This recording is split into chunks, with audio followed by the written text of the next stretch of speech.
Hello, good morning po sa lahat ng aking mga followers. Babalik naman tayo sa ating upload ngayon, araw ngayon ng Martes. Ngayon po, ipapakita ko sa inyo yung aking mutya na nakukuha sa araw ng Biyernes. Ito po ay kakaibang mutya na bihira at yung pagkakita natin ay sa pamagitan ng ating panaginip at gabay ng ating diktasyon ng Espiritu sa kalikasan. Pero bago ko sisimulan itong aking kwento, yung mga baguhan po, huwag makalimot na mag-subscribe, mag-like at mag-share para maka-update din po kayo sa susunod kong mga upload sa ating video. Ngayon po ay isa-isahin ko itong babasahin at ipapakita sa inyo kung ano mga birtod ng kalikasan at birtod ng ating nakukuha. Ngayon po, isa po ito sa pinakamagandang mutya na tinatawag na alon. Itong alon na ito ay hindi ito basta-bastang alon, ito'y alon na galing po ito sa bukana ng karagatan. Ito'y crystallized na alon na lumilitaw sa tubig at ito po ay ating nakukuha sa pamamagitan ng ating pagkakakita, dahil kapag hindi natin makita ay hindi natin makukuha. Ito po ay iba't ibang lugar na ating nakukuha at itong tatlo po ay isa-isahin natin kung ano ang dahilan na ito'y ating nakikita.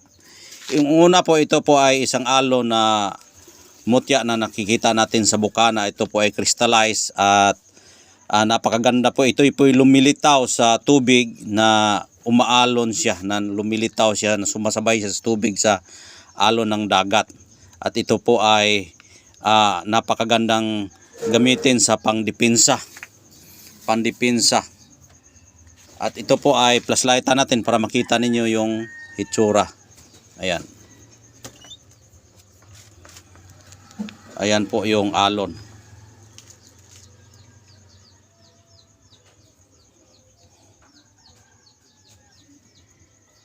Ayan. Mutya siya ng alon. Kung napapansin niyo, yung kanyang grano sa loob, mayroon ding alon. Ayan o. May alon din siya sa loob. Ayan. Araw ng Biyernes ito nakukuha. Ayan.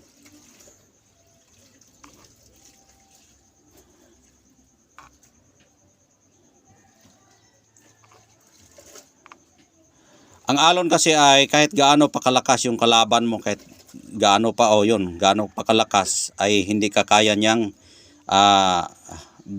hindi ka niya kayang biyagin o tinatawag na wasakin. Dahil ito, ang alon ay nagwawasak din ito.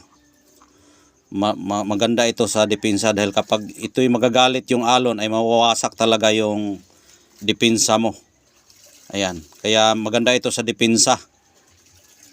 Ang depensa kasi maraming klase. Pwede sa gira, pwede sa depensa sa lahat ng mga trahedya. Hindi ka matatamaan kapag mayroon kang alon. Ayan. Crystallized pa yung alon natin. Bago ito, Biyernes ito nakikita. Kaya medyo matagal-tagal ako nakapag-vlog dahil nga naghahanap tayo ng mutya, naghahunting tayo. Ayan. Oh, yan. Liktarin natin para makita ninyo yung iba. Ayan o. Oh, alon yan. Alon na may ipo-ipo. Kapag alon kasi ang pag-usapan, may halong ipo-ipo yan dahil galing po yung alon sa hangin. Ang hangin kasi ipo-ipo din yan, nag-iikot yung hangin at tinamaan yung tubig. Pag tama sa tubig, ayon, lumakas po yung alon at yung enerhiya ng kalikasan na galing po sa espiritu, nagiging bato po yung tubig, kaya lumilitaw po yung bato. Ito po yung lumilitaw, kaya nagiging mutya po siya. Ayan. Yan po ang alon, no? Ngayon, iba na naman ang ating ipapakita at babasahin natin kung ano ang ibang kikita natin. Ito naman yung mutya sa lumot. Itong lumot, maganda rin ito sa panipas. Hindi ka matatamaan ng anumang sakuna, sakit, trahedya.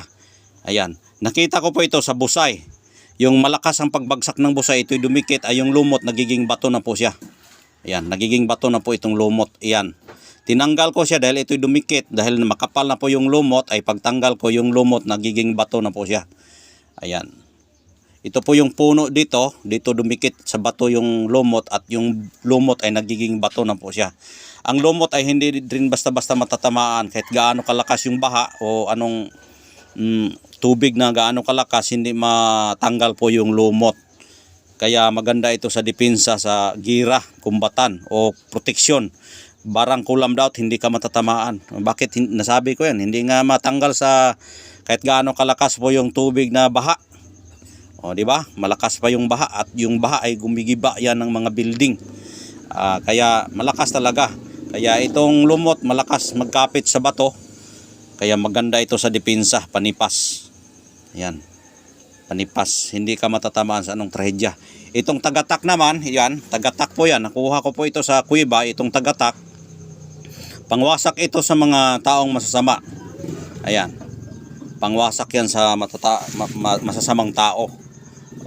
Ano ba yung masasamang tao? Yung espiritu niya, yung isip niya na palaging masasama sa iyo, ay hindi ka matatamaan ito. Dahil kapag galawin ka niya, pag mayroon kang tagatak, mawalaan siya ng birtud. Kaya hindi siya makapag-penetrate sa kanyang gagawin. Hindi siya makakilos ng maayos kapag mayroon kang tagatak. Pag haluin mo yung tatlo, malakas yung tatlo. Yung tatlong alon, malakas, hindi ka matatamaan. Superpower ka na kapag madala mo itong tatlong pirasong makapangyarihang birtud. Lumot, panipas, tagatak, panipas rin. At ito ring panipas. Lahat po yan panipas, depensa sa katawan, depensa sa lahat ng karamdaman, sakit o anong sakuna na paparating sa iyo. Kahit kulamin ka, barangin ka, o anong inggit sa iyo, o lahat ng mga trahedya na trahedya kapag pag-usapan, marami talagang trahedya. Kaya itong tatlong pirasong ito ay napakalakas pong bisa. Napakalakas po yung bisa sa tatlong piraso kapag pagsasamahin mo yan. Lumot, tagatak, at saka alon. Ayan. Ang alon kapag tingnan mo yan, napakasimple yan. Pero crystallized po yan na parang para siyang tubig na tubig nga yung yung alon natin dahil galing siya sa tubig ng dagat at lumilitaw sa lakas ng hanging ipo-ipo. Yan, ipo-ipo. Pwede rin sabihin natin ito ipo-ipo dahil lumilitaw siya sa tubig galing sa hangin. Kaya nag-produce yung tubig na nagiging bato po siya. Ayan, crystallized po yan. Ulitin natin, Kung titingnan yung grano niya, may alon din sa loob.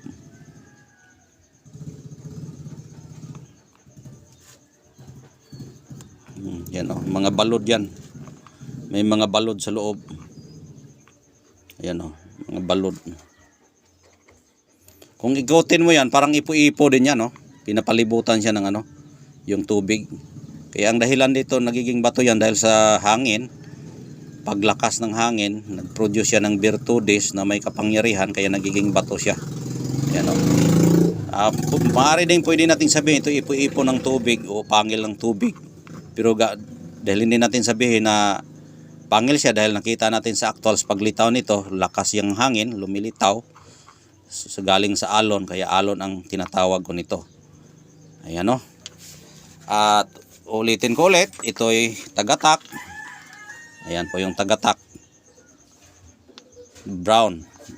Ang birtud ng tagatak, kapag ikay galawin, mawalan siya ng birtud. Ito naman, kapag galawin ka, hindi ka matatamaan dahil ito'y lumot ng nagiging bato po yung lumot. Ayan. Siguro nakakita na kayo ng lumot, ganito po ang itsura ng lumot. Nagiging bato. Green po yan. Green. Ang kulay niya. Pero dumikit siya sa bato, nagiging bato na rin po yung lumot.